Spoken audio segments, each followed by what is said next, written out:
Welcome to Our Voices. I have a special guest with me. She is the candidate for Ward 7 in the city of Charleston, West Virginia. I have Miss Beth Kerns. Beth, how you doing? I'm doing great. I'm enjoying this warm weather. Yes, so am I. So am I. It's been a long time since you and I spoke. The last time I interviewed you, you was on my radio show, and it was probably a couple, 2, 3 years ago. Yes. And it was a long time. We were talking about the dip dinner. Yes. So everything's okay with you. Again, you on the campaign trail. It's in full swing because, of course, it's a midterm season. Before I get into my questions, Beth, please tell the audience something about Beth Kerns. Well, I'm not originally from Charleston. However, I moved here when I was 6 months old. So I guess I was kicking and screaming. I don't know. But anyway, I moved to Charleston and I've really never left. I love Charleston. It's a river city. I love the fact that it's not a huge city, but it's not a tiny city. And it's got so much going for it.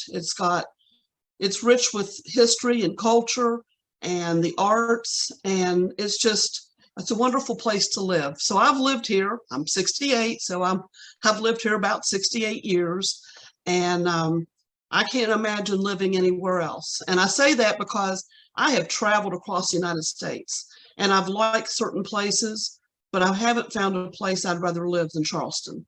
And I know a lot of people say, you're crazy. No, Charleston is my place to live. It's full of wonderful people.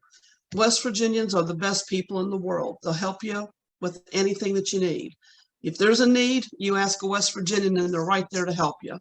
And so that's a little bit about me. If you want me to go into more like what I did for a living, I can do that. It's up to you. Okay. You have the floor, so you go right ahead. Well, believe it or not, I spent almost 25 years in the Army National Guard here in West Virginia. I was the first female supply sergeant in the West Virginia Army Guard, the first unit administrator. I was the first female to retire with over 24 years of active duty here in West Virginia from the Army Guard. Oh, and going way back, I was the first female auto newspaper delivery carrier or whatever for the Charleston newspapers back when I was 16. And I drove a stick shift with a clutch. And Pinky, if anyone out there knows Pinky, he was the district manager for the newspaper. He said, a girl can't deliver the papers on the stick shift. And I said, watch. So I've been determined all my life. I'm not afraid to forge new barriers and forge my own path. Because I've been in the military, I have good leadership skills. I'm goal-oriented, very mission-focused, and I believe that I can bring people together from all walks of life. I've volunteered all over Charleston heavily in the past 20 years, but off and on my whole life. Of course, being in the military, that is a life of service. And I believe that there is no higher honor than the service to others. So I'll end that. That's a lot. Yeah. That's good. That's good. All right, let's get down to business here. Beth, you are running for the seat for Ward 7. Correct. Please tell the viewers, what does Ward 7 cover? It covers Westmoreland Hill area. It covers the right-hand side of Garrison up to where Edgewood comes in, and then both sides of Garrison, all up to the end, except for the very tips of roads, which is covered in a different ward. I don't know why, but the wards are really strange. It covers the Bigley Flat area up to city limits, and then down to, maybe women and children's in that area. Now, this is where it gets tricky. The Secretary of State's office, and I'm going to tell this to everybody so everybody's aware, the Secretary of State's office and the legislature changed the precinct and the ward numbers and they call it gerrymandering. They change everything around to benefit whomever. I don't know who it's supposed to benefit, but at any rate, they gave that information to the voters registration office about 4 weeks ago. Then they worked very hard to update all of their voter registration files for the precincts and the wards, and they redrew all of that. I don't have the current information. One model says that I have the area down like Indiana Avenue, Elk City, over to like Roan and Wyoming streets in that area, but towards the Elk River. The other model says I jump the river and don't have any of that part there. I jump the river and have some over by like the high rise right there by Women and Children's, or across the river from Women and Children's. I think it's called Charleston Arbors, in that area. So Vera's office, the voters registration office, will be sending out notices to everybody because your precincts may have changed. They did away with one whole precinct, I think it was number 167, and they're going to be cutting it close. So I urge everybody, you can go online to the city. Well, let's get closer to the election, because I don't think that city's updated their records yet. But closer to the election, I urge everybody to go on either the Secretary of State's office website or the city website, and you can find out what wards you're supposed to vote in and who your candidates are. And you also should check to make sure that you're still registered. The last day to register, I believe, is I think it's April the 9th. I should know this. Either the 9th or the 19th. Yes. So anyway, but for those, just to make sure, because I've worked the election for many, many years, and we often have people that come in to where they think they're supposed to vote, and they're not on the books there. And I will urge people, you can file a provisional ballot. I don't know how many people know about their voting rights. You can file a provisional ballot. A provisional ballot is sealed inside of envelopes, and it is not counted till 2 weeks after the election, and only then if the election's very close. So I urge people to make every effort to vote in their correct precinct where they're on the books. And sometimes people have had to go to 2 or 3 places. It's like almost like an Easter egg hunt, trying to find where you're supposed to vote. And so I'll just urge everybody to be on the alert for that and to make sure they know where they're voting this time. So I don't know how many people know about that. I've been following it very close because I'm trying to get my list of, the people that I'll be representing. What I plan on doing is trying to reach out to Miss Vera McCormick. I'm going to try to reach out to her to do an interview with her so we can get a clear understanding as far as the voting districts, the voting precincts and everything, because, Right. The GOP here has really messed things up. They really muddied the water. Absolutely. And I think it's really crazy. So a lot of folks don't know where to go. Right. If you've got a car and you're younger and you're energetic, you can run, jog, drive your car, whatever. It's nothing off your back. If you're older, if you have mobility issues, if you don't have a car, it's hard to get to the polling place. And we should make it as easy as we can for everybody. I was really upset when they were making all those restrictions, here lately. And I don't know if this is a repercussion of it or not, but it is our right to vote, and we should be proud to vote. And I always tell people, if you don't vote, you don't have a right to complain. So if you're not part of the solution, you can't, you're just part of the problem. Beth, you are running for Ward 7. Tell me this, what are some of the things that Ward 7 needs that you are willing to provide if you're elected? I think that everybody's main concern is safety. Even up on the hill where I live, we have a lot of homeless, which I'm not against homelessness at all, because for any one of us, it can be next month. We don't know what the future is going to hold. But a lot of people lump homelessness and vagrancy in together. You can live in a house and be a mischief maker, if you want to call them a mischief maker. And I know that as the weather gets warmer, we see more and more people walking through our neighborhood, strange cars driving through our neighborhood. We have a very good neighborhood watch system up here, if you will, and the police have been very responsive. I can't speak of what other neighborhoods do. I just know that our neighborhood is very, we watch out for each other.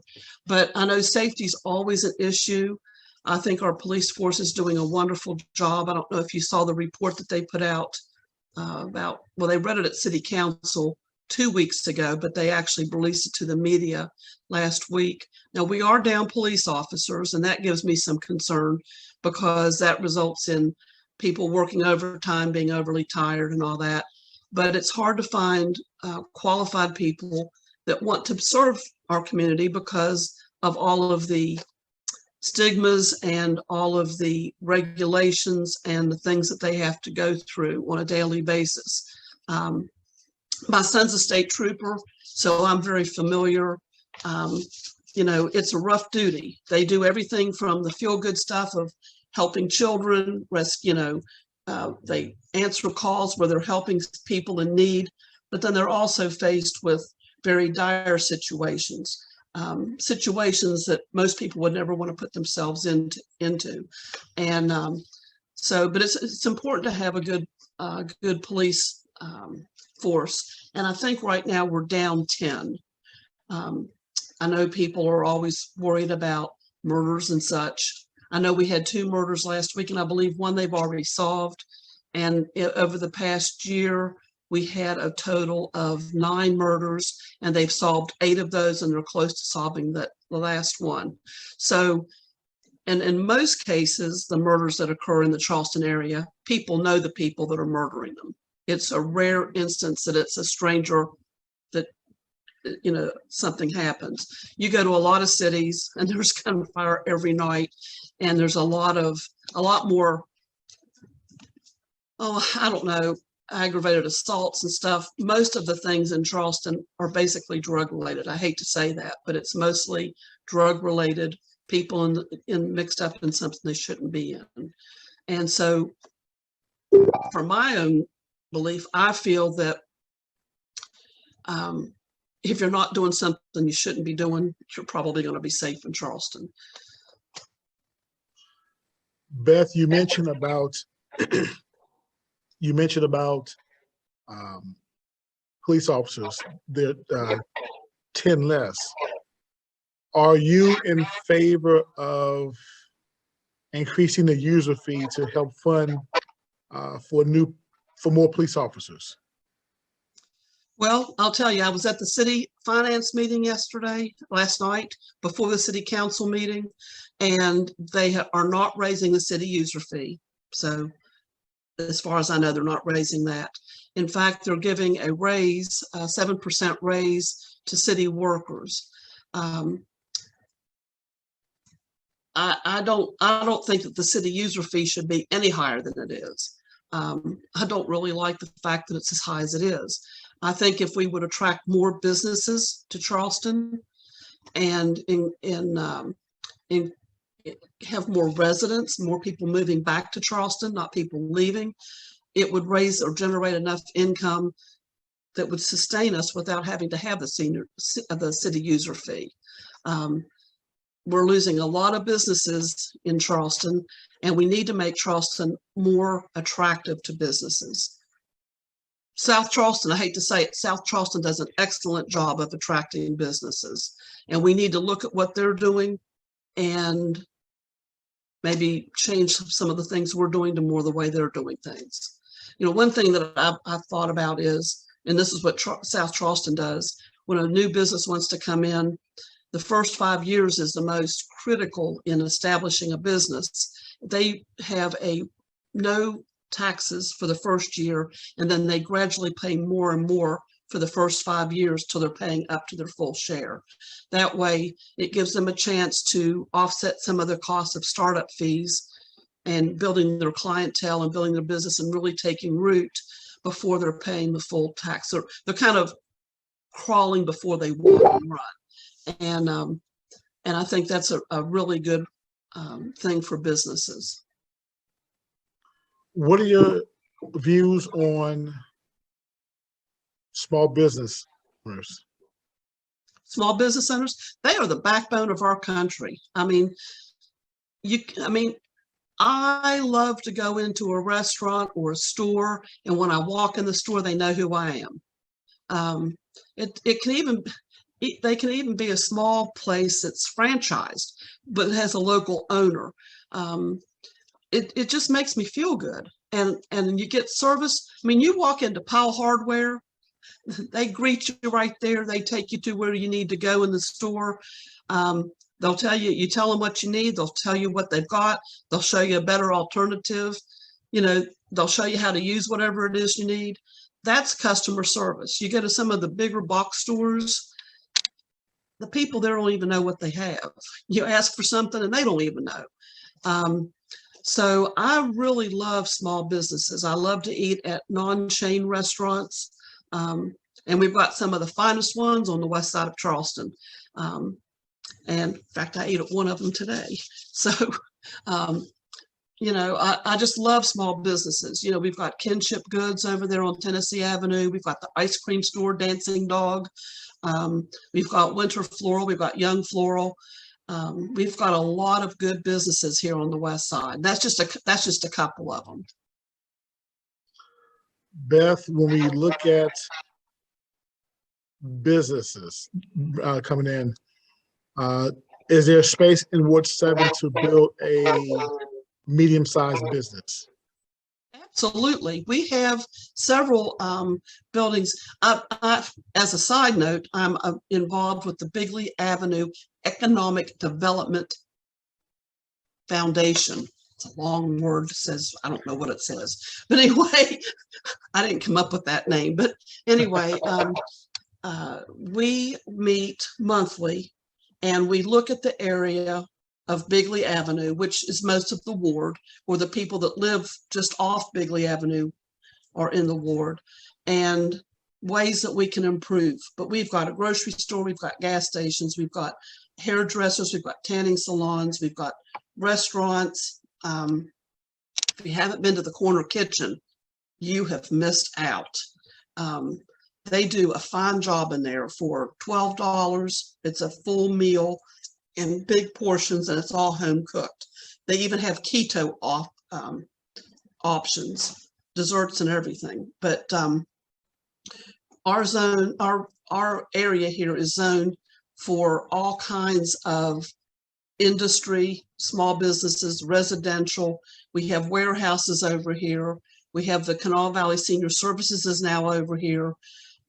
We have the Chinese Fortune Pavilion restaurant, but there's some empty buildings, and we are always trying to attract new people. We've got the 2 ball fields over there on Bigley Avenue.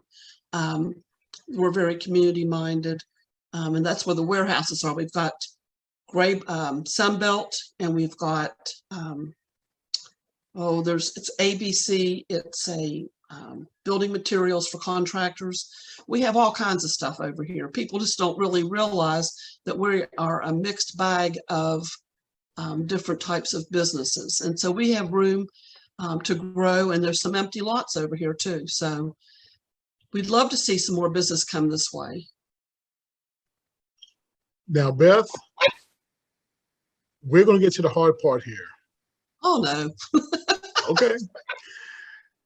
There's an article in yesterday's paper about you.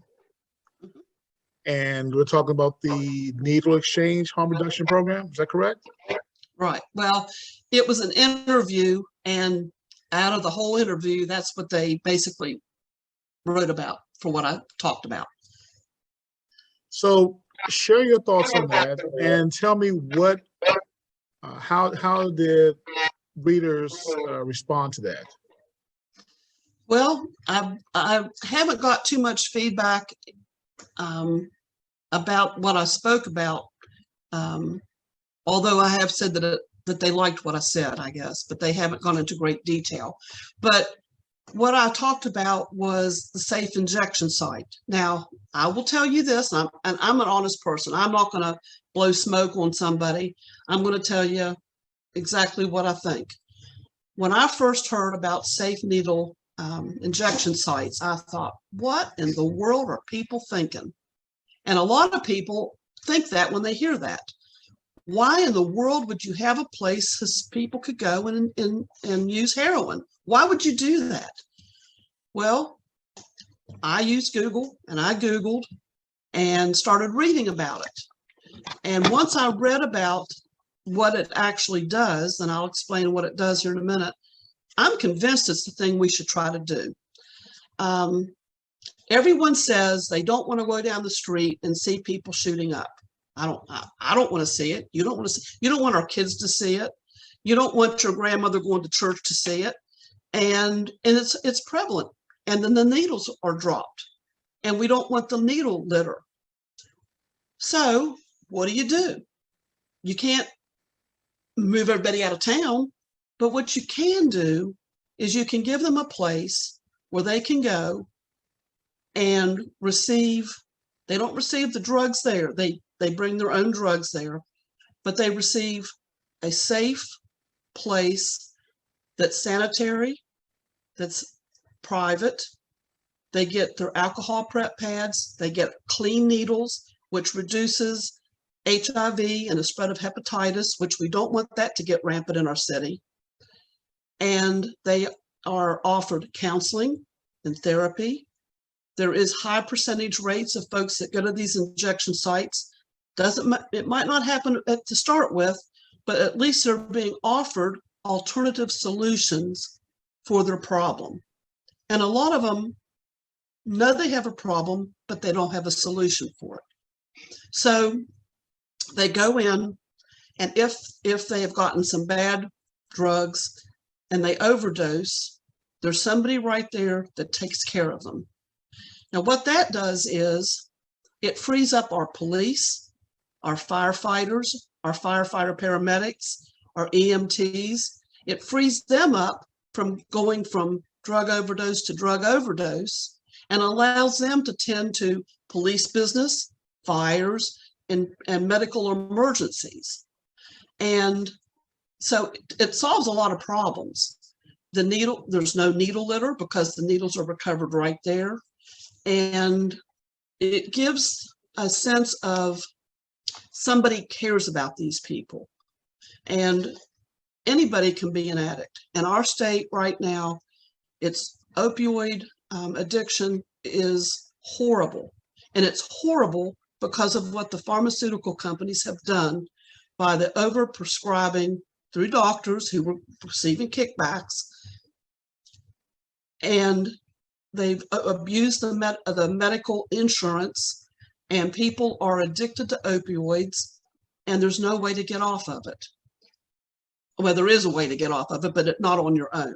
So this is why I believe in safe injection sites. And if you had told me a year ago I'd be saying this, I'd have said, you're crazy. But like I said, I've done my due diligence, and I invite everybody to look. And, you know, a lot of times when you don't understand something, you fear it. And that fear creates hatred. And you just need to find out the truth. And once you know what's going on, it makes perfect sense. And it will save the city money because they won't have to hire so many policemen or firemen more to cover the area. They use the word defunding police. This is a way to assist the police. It's not defunding them per se. It's having other services that work beside them to help them do their job. Beth, your campaign right now, have you ran into any obstacles along the way? No, not really. Great. This I've run for office several times, and I'll tell you, the last time I ran, that was an obstacle. The last time I ran, there was 15 people on the slate, and we were running for at large. And when you're running for at large, not to discourage people from running at large, but when you're running at large, you're talking about the whole city of Charleston. So everything that I'm doing, you magnify it by about 100 or maybe 200, because you've got to knock on, you need to run for city council to really ensure that you're going to be voted in. You have to have about 5,000 votes. So you got to talk to a lot of people to do that. You have to have a lot of literature, attend a lot of events. When you're working in a ward, it's much more manageable.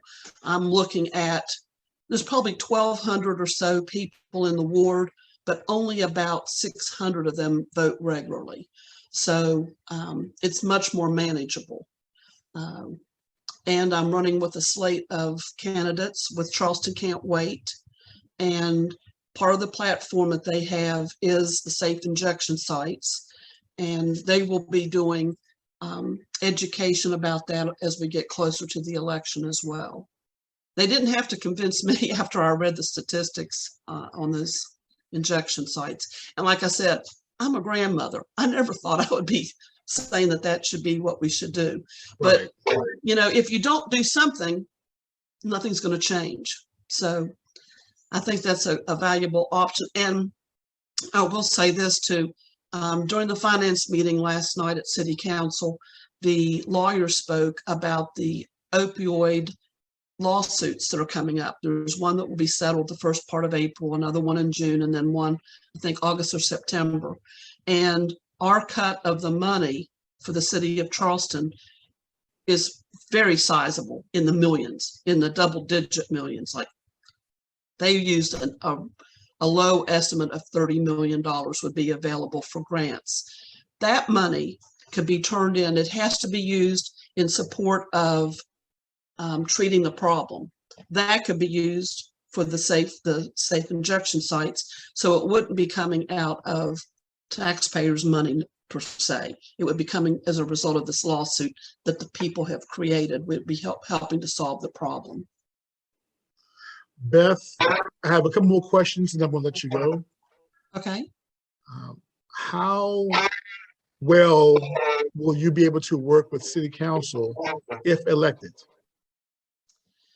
I like to think that I'm good at listening and that comprehending about what's going on, doing my research and due diligence. That's why I've been attending the city council meetings. And I can agree to disagree, but I also think that I see things sometimes from a different perspective, and I can bring people together and reach a compromise. I think that there's never really ever one way is completely right and one way is completely wrong. Sometimes we have to find a middle ground there. And I think that I can do that. I'm used to working in the military. We work as a team.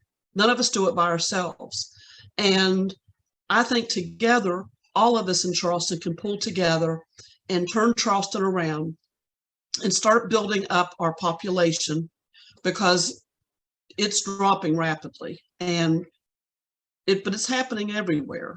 But Charleston, like I said, is a beautiful city. Within 4 to 6 hours, you can be to Virginia Beach. You can be just about anywhere. I don't know if you've ever taken the train, but I love to take the train and go over to DC or Baltimore. There's lots of options. Oh, wait a minute. Take the train to DC. Now, Beth, I'm originally from Washington, D.C., okay?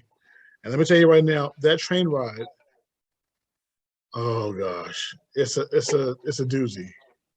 I would rather ride the train than fly. The seats are much more comfortable and they have an electrical outlet right there for your smartphone. But if you ride if you're on a plane, it takes you like an hour and 10 minutes, as opposed to, and I remember this right here. When I came here to West Virginia, I went to West Virginia State. Then I transferred to Marshall. But at the time I was going to West Virginia State, one holiday in particular, Thanksgiving. And, when it was time to go home, it was a matter of you had to be ready, because keep in mind that the train comes through Charleston on Sundays, Wednesdays, and Fridays. And I remember, like yesterday, the day before Thanksgiving, and there were some other folks. They came from Philadelphia, New York, upstate New York, Buffalo, other places. And so to leave Charleston around 9 o'clock and to get to DC at 5:36 and maybe 7 o'clock. I mean, it was a nuisance just sitting there all day long. But the beauty of that is you go to these small towns. I love it. And you look, I mean, like, for example, Kenton, West Virginia, and White Sulphur. No offense to the town and the people of those towns, but I mean, if you were to blink, you missed the train station. But again, the train ride was so long. I mean, it was kind of nerve-wracking, but it was relaxing. I prefer to fly. 1 hour and 10-minute flight, nonstop. You're there. Well, I took a train out of Charleston to Albuquerque, New Mexico. I have one question. Uh-huh. Why? It was on my bucket list. And we went from Charleston to Chicago, and we had a sleeper car. And then in Chicago, we switched trains. We had another sleeper car. But I'm telling you what, I had the best food in the world on that train. And we left Charleston on Sunday evening, and we got to Albuquerque Tuesday afternoon. When we stopped at some of those places, the Indians came out and they danced and they had stuff to buy. I mean, it was wild. And you just see stuff you don't see when you're flying over it. I liked it. Crazy, I know. One last question, and we'll let you go. Okay. Why is Beth Kerns running for city council? Well, I have a can-do, optimistic outlook on everything I do, and I'm here to serve. Like I said before, service is the highest honor that we can do, is to serve others. And that's what I'm here for. All right. Now, I'm sure you have an opponent. Yes. I don't know who it is yet. I'm sure I will reach out to that candidate and interview them as well. Okay. Now, here's a little role play. You're the candidate. I am the undecided voter. I don't know who to vote for, Beth Kerns or the other candidate. No disrespect to the other candidate's name. I will find out the name and I will reach out to that person. Now, explain or try to persuade me or persuade the undecided voter in Ward 7 why they should vote for Beth Kerns. Okay, and wait a minute, look here. And you have 1 minute. You ready? Okay. Okay, I tell you, I'll give you 2 minutes. 2 minutes. Okay, 2 minutes. All right, go. Okay. One, of my military background, where I'm mission-oriented and goal-focused. I have volunteered all over Charleston with various nonprofits and organizations to help the youth, families, and seniors. I've ran the West Side Farmers Market for about 4 years over on Washington Street. I work at the East End Resource Center. I say I work, but I volunteer over there, where we had an after-school program, and we have a very good senior program right now. I've worked with people from all walks of life. In the military, you never know who you're roommate's going to be whenever you travel. I get along with everybody. I'm really not, I'm kind of, believe it or not, I'm actually an introvert, but, but the military brought me out of my shell, and sometimes they can't put me back in it. But anyway, I'm loyal and honest and faithful, and I will do my very best. I will research things, and it won't be about what I need so much as about what the people need and what they want. And I will bring solutions, and I will have an open line of communication at all times. That's the biggest problem we have, is no communication.